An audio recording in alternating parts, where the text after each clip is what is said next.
The narcissist's form of trauma is so much different than the healthy-minded person's trauma.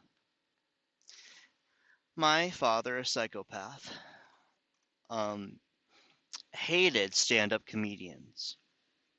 And one day I was watching this comedian, I can't remember his name. I think it's Jamie Foxx. And he did this character during stand-up. And he's like, I think the character's name was Shanae. And he did this thing where he pointed at a girl at the audience, and he did that character. It's like, girl, he is looking right at us. It was so.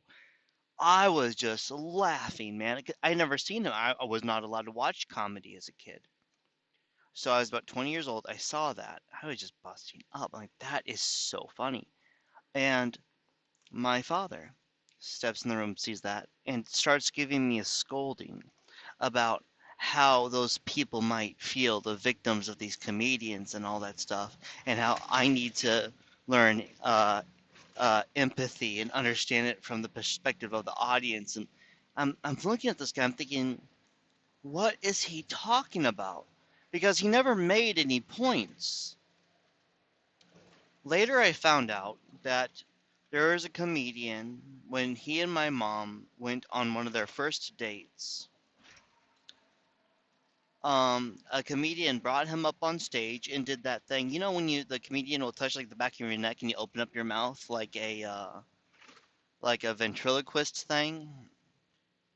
Well, they did that, and to my dad being used as a prop, since he's such a narcissist, to show that anyone had any control of him or anything like that, despite how funny it was and everything, and how enjoyable it should have been to be part of it and everything. To him, that was just absolute trauma to not have complete control.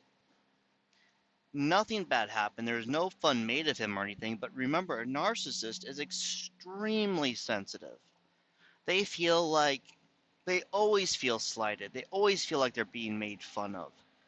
And so something like that to them is a huge deal. In their mind, they're thinking, of course that's insulting. Of course that's offensive. And they cannot understand the mindset. They cannot comprehend not being offended, let alone enjoying it and laughing and enjoying being part of the segment. So that's why when you hear someone talk about something that was traumatic to them and they don't say anything that was traumatic, they're just saying something in that way, something like that, and then they just stop talking. That thing that they said to them, that's their trauma. And don't get me wrong, the trauma is real. The trauma that people like you and I feel, healthy minded people or empathic people feel from horrible, terrible things happening that we witness, someone getting hurt, injured in some way, that is how they feel about not having that absolute control. A healthy human interaction to them creates that feeling that they relive over and over again that they cannot get past. And how fascinating is that?